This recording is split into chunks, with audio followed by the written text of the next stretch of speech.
SoundCartel.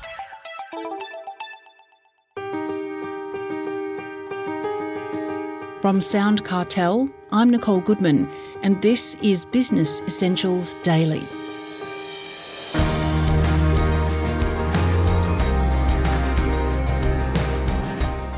How can you increase your sales conversion rate?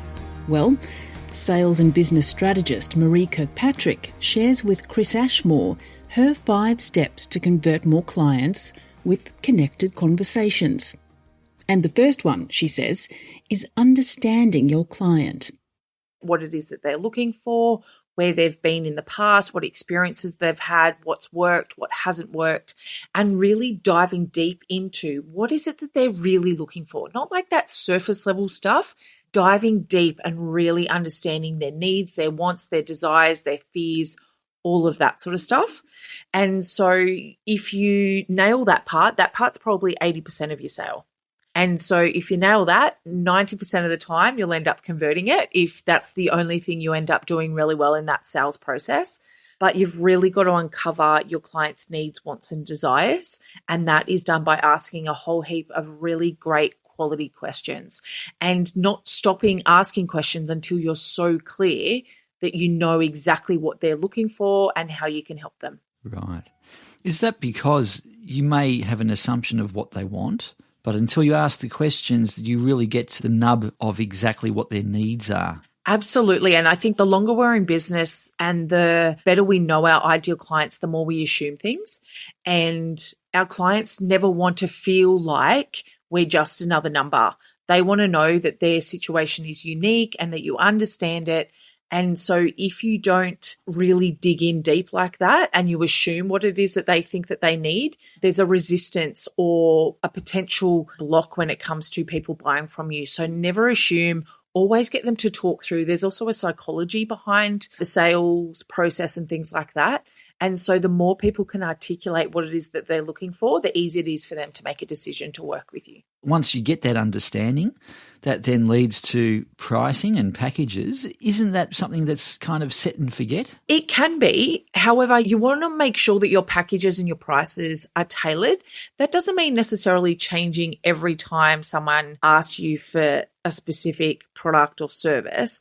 It just means that you have your core base of your products and services, and the way that you sell it to people is tailored. So based on the answer to their questions, that is how you will talk about your packages and your prices. If they say that they're looking for support, then when you talk about your packages, you can have things like unlimited support, access 24/7, whatever that is that they're looking for. That will overcome one of their objections before it even comes up. You'll answer those questions in their mind as you go through. So the important thing is not to have one price, one package, but have several different iterations of that depending on the needs of the client.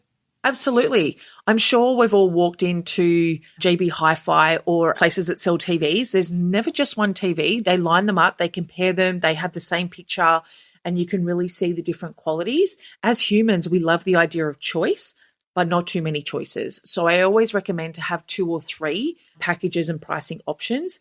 The more options you give people, the more overwhelmed they are. When you go to beautiful fancy restaurants, they will have 2 or 3 options under their entrees, 2 or 3 options under their mains, 2 or 3 options under their desserts. It allows people to make decisions quickly and effectively. Now, the third step can be quite daunting, and that is asking for the sale. How do you do that? So asking for the sale is one of those things that people feel like this is where the judgment comes in. They don't want to come across as pushy. They don't want to come across as being money hungry or anything like that. But asking for the sale can be as easy as, would you like to move forward? Would you like to book in a time? Would you like to work together? Whatever that is for you and your business or your service, or even if you're a product-based business, it can be something along the lines of, would you like me to package that beautiful handbag up for you and pop it into a bag or a box or gift wrap it or something along those lines? That's a form of asking for the sale. And if you don't ask for the sale, you don't allow people to give you the objections or any questions that they come up. They'll just go, okay, I'm just browsing, and it kind of fades into nothing. It can leave a empty space. And so if you ask for that sale, you'll be really clear on where people are at and what it is that you need to do to help them either make a great buying decision or go and find another option for themselves. The next step is objections. How do you handle that? So a lot of people will say that objections mean that someone doesn't want to buy. I actually look at it very differently. I think objections are a way that someone is asking for more information. Unless someone says no to you, it's not a no. It's I need to think about it. Great, let's have a conversation. What is it that you need to think about? Is it that I've missed something? Is it that you're not sure whether this product or service is right for you? Or is it fair to say that it's just the price? And a lot of the time, people will put up a smoke screen and won't say it's the price.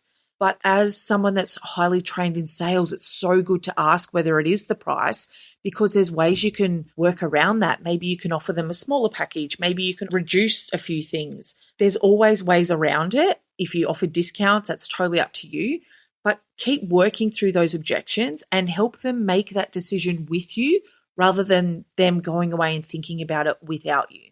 Finally, there's onboarding. What is that exactly? And is that something a lot of businesses don't bother thinking about too much? Yeah, so onboarding, I believe, is where you actually create the amazing wow factor for your clients. Some businesses do it really well, other businesses don't. For example, when people come on and work with me, I send them a personalized package, a gift, a card to say, I'm really excited to be working with you. Thank you so much for choosing our business.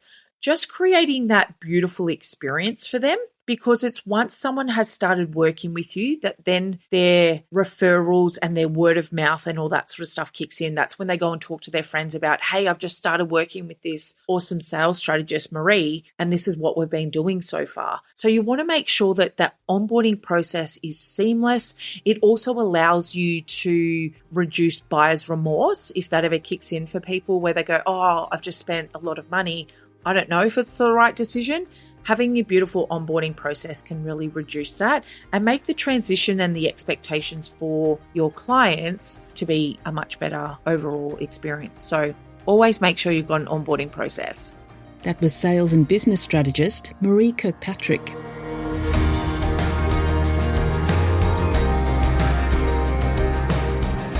This episode of Business Essentials Daily is produced by the team at SoundCartel. Thanks for listening. I'm Nicole Goodman. We'll bring you more Be Daily tomorrow.